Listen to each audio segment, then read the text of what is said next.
आपको मैं अपना कारोबार दिखा देता हूँ। देखो ये बंदे जो है ना वो ग्राइंड कर रहे हैं। जो कास्टिंग आया हुआ है वाल का उसके ऊपर जो है ना वो जो रफ रहता है तो उसको थोड़ा फिनिशिंग कर रहे हैं। ये जो मटेरियल है ना वो सैंड कास्टिंग होता है, यानी रेती के अंदर इसको बनाया जाता है। रेत के अंदर उसका मतलब कि फर्मा होता है उसमें बनाया जाता है, तो इसको सैंड कास्टिंग कहा जाता है। तो इस तरीके से देखो पूरा रफ रहता है। इसमें फिनिशिंग बराबर आती नहीं है क्योंकि वो सैंड से बना रहता है। तो उसके बाद फिर क्या यहाँ पे देखो इस तरीके से मतलब रफ़ रहता है एकदम। तो ग्राइंडर से उसको जो है ना वो लेवल किया जाता है। इसके ऊपर बहुत सारी प्रोसेस होती है, उसके बाद वाल तैयार होता है। उसके अंदर एक अंदर देखो इस तरह मशीनिंग होती है। उस ये मशीनिंग क्या है कि ये जो सैंड कास्टिंग है ना जिसको बीड कहा जाता है, तो उसका मशीनिंग हम नहीं करते हैं। हम सिर्फ एसएस में काम करते हैं क्योंकि एसएस में जो है ना प्राइस ज़्यादा मिल जाता है, रेट ज़्यादा मिल जाता है मशीनिंग का। और ये सस्ते में हो जाता है तो बारीक करा देते हैं, उसके पीछे अपना वक्त जो है ना अपने उसको इस्तेमाल नहीं करते हैं। उसके बाद जो है मोल्डिंग होता है। मोल्डिंग का मतलब कि रबर लगता है। रबर इसलिए कि वाल क्योंकि इसके लिक्विड के अंदर यूज़ होता है, तो उसके अंदर जो है ना वो लीकेज नहीं रहेगा, तो इसके लिए इसको मोल्डिंग किया जाता है। मोल्डिंग के भाई कर रहा है, देखो उसने ये डाई बनी रहती है तो डाई के अंदर उसने वाल लगा दिया है। फिर इस तरीके से हॉल जो है ना उसके अंदर रबर नहीं चला जाए इससे दोनों तरफ जो है ना पिन लगा देते हैं। पिन लगाने के बाद उसके अंदर फिर रबर भरते हैं। रबर क्या होता है कि इस तरीके से रबर का बेल्ट बनाते हैं। रबर की तो पूरी चादर होती है, तो उसके अंदर से काट के जो है ना इसके अंदर इस तरीके से लगा देते हैं, पूरा भर देते हैं। तो इस तरह पूरा इसको जो है ना बेल्ट से भर दिया जाता है, रबर से पूरा भर दिया जाता है, पूरा पैक कर देते हैं। देख लीजिए आप पूरा कितना इसके अंदर रबर लगता है।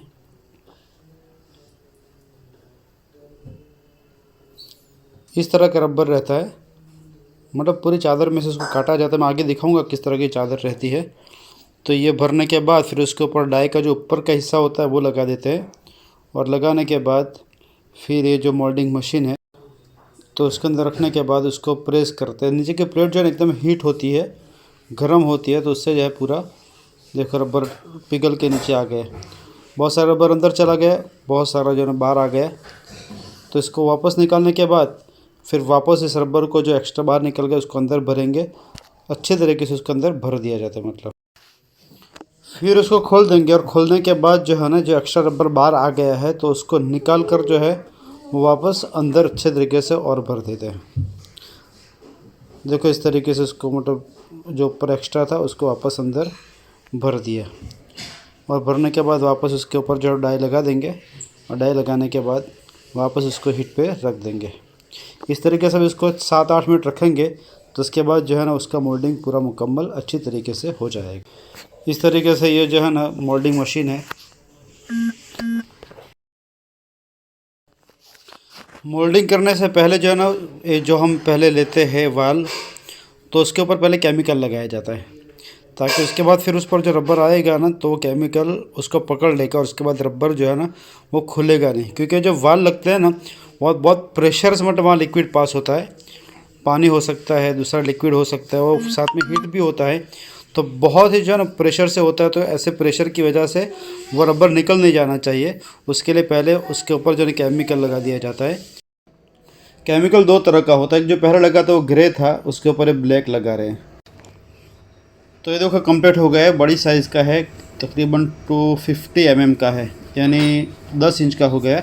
इसको पहले से रखा था, इसको पकने में तकरीबन 10-12 मिनट लगते हैं, पक के तैयार हो गया। देखो किस तरीके से इसको निकाल के ऊपर से एक्स्ट्रा रबर को जो कट कर दिया जाता है और फिर ये जो साइड में पिन लगाते हैं ताकि हॉल वो पूर्ण नहीं हो जाए, तो उसके लिए फिर उसको इस तरीके से पिन पहले निकाल देते हैं।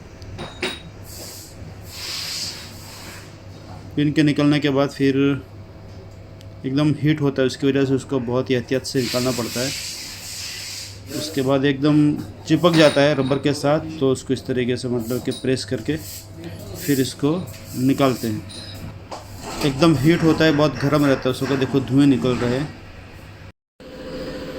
इस तरीके से उसके एहतियात से निकालने के बाद उसके ऊपर जो एक्स्ट्रा रबर होता है ख़ास तौर से उसके हॉल में, तो उसको जो है ना वो काट लेते हैं और उसको तो देख लीजिए इस तरीके से फाइनल जो है ना वो हो गया है, यानी मोल्डिंग का काम फाइनल हो गया है। तो उसके बाद अब क्या होगा कि अब इसके ऊपर कलर किया। कलर होने से पहले इसके अंदर एक प्रोसेस ये होता है कि उसके अंदर डिस्क, जिसको फ्लैपर कहा जाता है ना, वो फिट किया जाता है। उसके बिल्कुल ये जो है ना उसके नाप का ही होता है, जिसके अंदर ज़रा बराबर भी इसके अंदर जो है ना वो लीकेज नहीं रहेगा, उस तरीके से फ्लैपर किस तरीके से फिट होता है आप देख लीजिए। उसके अंदर पहले छोटी पिन लगाई जाती है नीचे से, उसके दरमियान में जो है ना वो सब रबर वॉशर वगैरह लगते हैं, और फिर इस तरीके से डिस्क को फिट किया जाता है। उसके बाद ऊपर उसको साफ्टिंग पिन जो मेन जो वर्क करती है वो लगाई जाती है। उसके लिए पहले कुछ वॉशर लगाए जाते हैं, एक वाइट लगाया जाता है, फिर उसके ऊपर ब्लैक लगाया जाता है, फिर वापस ऊपर से वाइट लगाया जाता है। उस तरीके से पूरा गैप उसका भर लिया जाए, फिर उसके ऊपर इस तरह से साफ्टिंग पिन जो है ना लगती है। अब ये जो ऊपर उसके ऊपर जो पॉइंट रहा है उसके ऊपर अब जो है ना हैंडल भी लग सकता है, और फिर मोटराइज्ड अगर हो तो एक्चुएटर भी लग सकता है, कुछ भी लग सकता है। और उसके बाद फिर यहाँ पे आएगा और यहाँ पे उसको जो है ना चेक किया जाएगा, टेस्ट किया जाएगा। तकरीबन उसको 100% चेक कर लेते हैं और उसके बाद ही फिर डिस्पैच करते हैं। तो ये जो है ना हमारा पूरा टेस्टिंग का मशीन है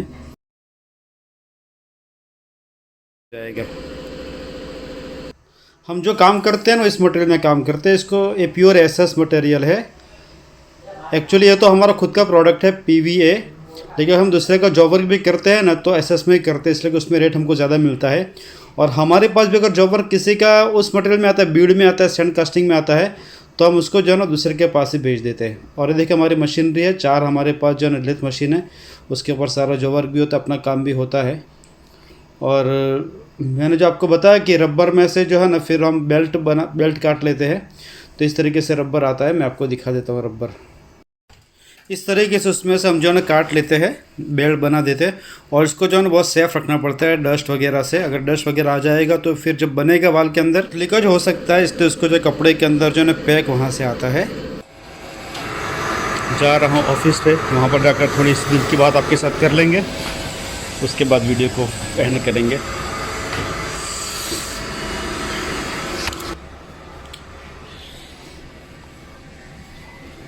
स्टैंड पे लगाता हूँ, यहाँ पे इसी स्टैंड से काम चलाना पड़ता है। नाज़रीन अस्सलाम वालेकुम वरहमतुल्लाहि वबरकातुहू। उम्मीद आप सब बखैर आफियत होंगे, हमने बखैर आफियत है। हमारी दुआ आपके साथ, आप लोगों की गुजारिश अपनी खुसूसी दुआ में हमें याद रखें।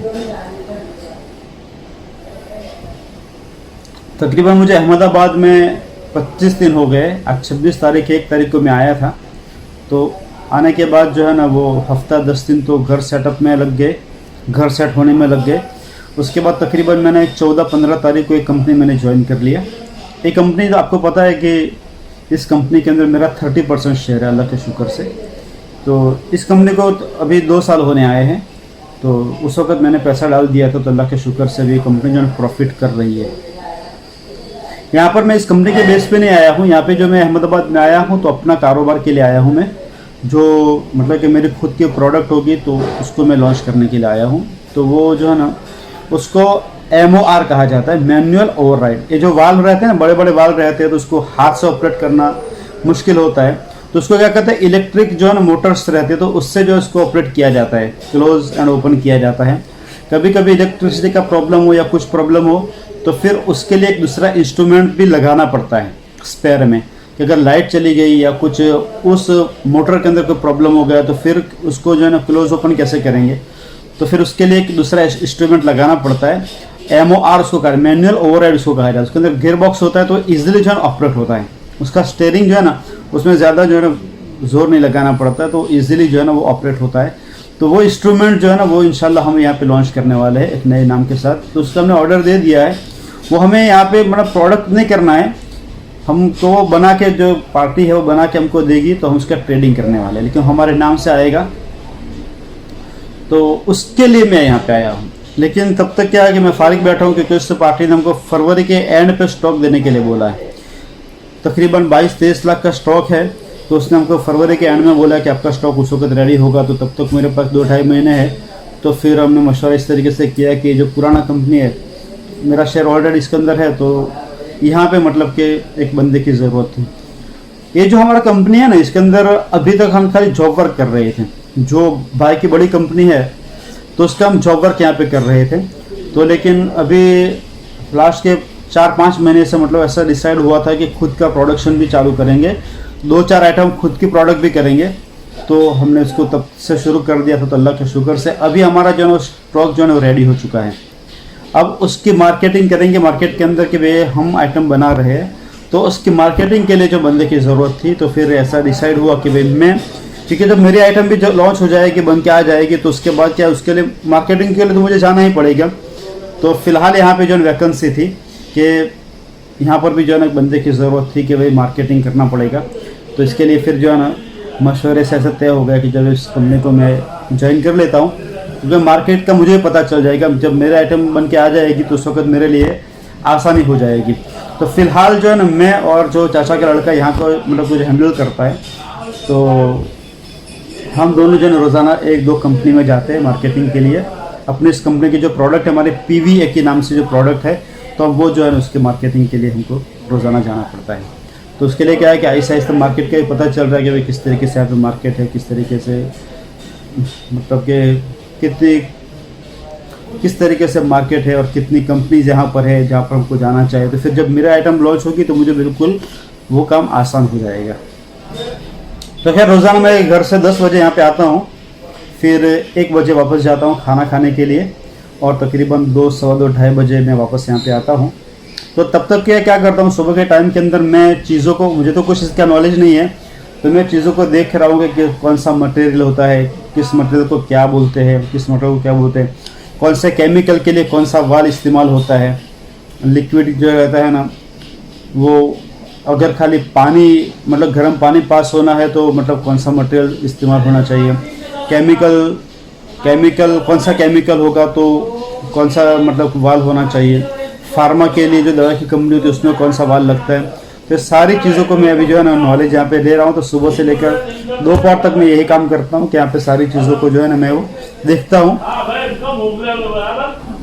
और फिर जो है ना ज़ोहर के बाद फिर हम 2-4 कंपनी में जाते हैं, उनसे बातचीत करते हैं अपनी प्रोडक्ट के बारे में, और जो मेरी नेक्स्ट प्रोडक्ट आने वाली है MOR, तो उसके बारे में भी उनको बता देते हैं। तो आप लोगों से गुजारिश है कि ख़ास दुआ में आप मुझे याद कीजिए कि अल्लाह मेरे रास्ते आसान फरमाए, मुझे कामयाबी नसीब फरमाए।